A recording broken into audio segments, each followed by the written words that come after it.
Amerika Serikat memperkuat kehadiran militer dengan mengerahkan 2 kelompok tempur ke Timur Tengah. Serangan ke Iran bukan tidak terjadi, melainkan hanya sebatas ditunda. Mengutip RT.com pada 17 Januari, kabar ini dilaporkan oleh sumber utama Fox News pada Kamis 15 Januari waktu setempat. Dilaporkan bahwa kapal perang yang disebut-sebut menuju kawasan Timur Tengah itu kemungkinan merupakan USS Abraham Lincoln atau satu dari 2 kapal induk yang diberangkatkan dari Norfolk dan San Diego pada awal pekan ini. Bahkan media itu juga melaporkan bahwa Amerika Serikat telah menempatkan 3 kapal perusak serta 3 kapal tempur pesisir di kawasan tersebut. Adapun Washington disebut juga berpotensi menambah kehadiran militernya di sekitar Iran dengan pengerahan kemampuan serangan udara dan darat serta sistem pertahanan rudal dalam hitungan hari hingga pekan ke depan. Hal ini diungkapkan oleh sumber anonim yang dikutip media tersebut, di mana para pejabat itu juga menggambarkan langkah ini sebagai upaya menyiapkan kekuatan terkhusus yang akan membuka opsi tindakan militer bersifat ofensif apabila diputuskan oleh Presiden Donald Trump. Sementara itu dari unggahan di X juga mengabarkan bahwa Trump telah mengerahkan 2 kelompok tempur kapal induk menuju wilayah Timur Tengah. Satu di antaranya adalah USS Abraham Lincoln yang sudah dalam perjalanan dari Pasifik. Kemudian USS Harry S. Truman yang dikabarkan sedang bersiap untuk menyusul dari Atlantik.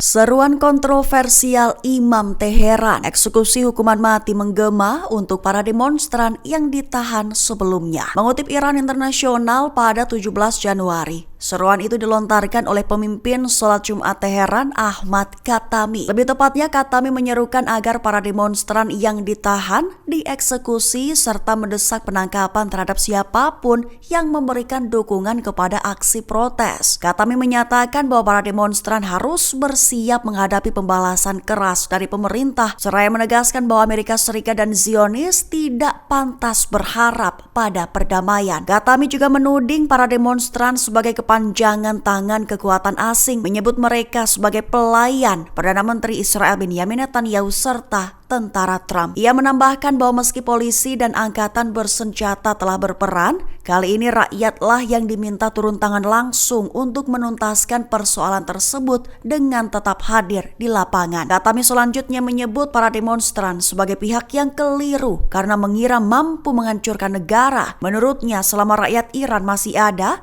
tidak seorang pun akan membiarkan sejengkal pun wilayah negara itu hilang. Ia juga menuding para penentangnya telah melakukan tindakan brutal yang bahkan klaimnya melampaui apa yang pernah dilakukan bangsa Mongol, namun pada akhirnya tetap gagal.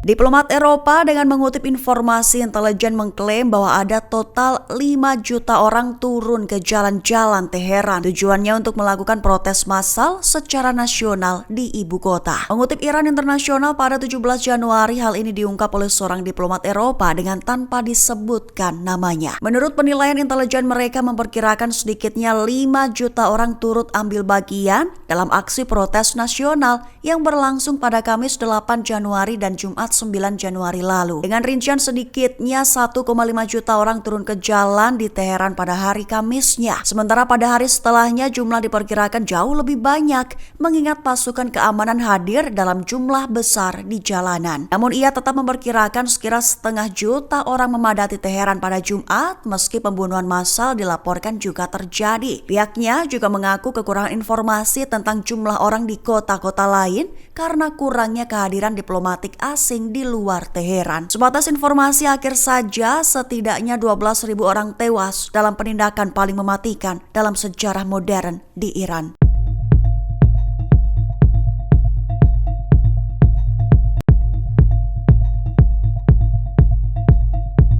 Otoritas Iran mengakui bahwa sekira 3.000 orang telah ditangkap tepat selama gelombang demonstrasi anti pemerintah yang terjadi selama beberapa minggu terakhir. Mengutip Al Jazeera pada 17 Januari, kabar ini dilaporkan oleh kantor berita negara Iran mengutip pernyataan pihak berwenang. Penangkapan itu dilakukan di tengah upaya aparat keamanan untuk menekan aksi protes besar yang telah menyebar ke berbagai kota di negara tersebut. Seiring dengan gelombang penahanan itu, sebagian besar protes massal dilaporkan telah berhasil diredam. Mengklaim bahwa jalanan di ibu kota Teheran serta wilayah lain tampak relatif tenang. Keadaan itu terjadi di bawah pengawasan ketat pasukan keamanan, meskipun akses internet tetap dibatasi secara luas di seluruh negara. Laporan dari media dan pengamat juga mencatat suasana publik yang campur aduk dengan kekhawatiran atas kemungkinan eskalasi lebih lanjut serta frustasi akibat pemadaman komunikasi digital.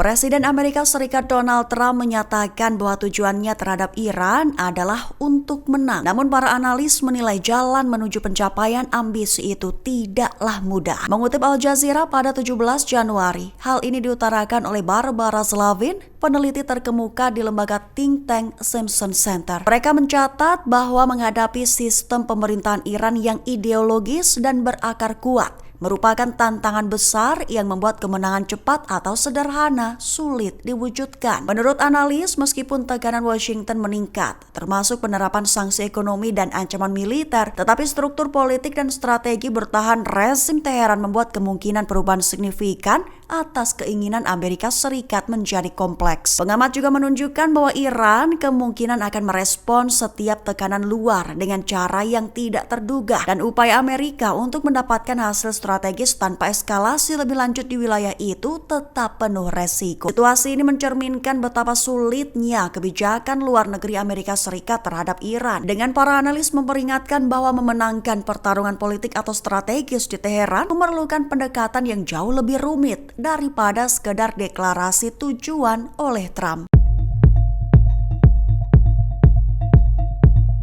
Download Tribun X sekarang, menghadirkan lokal menjadi Indonesia.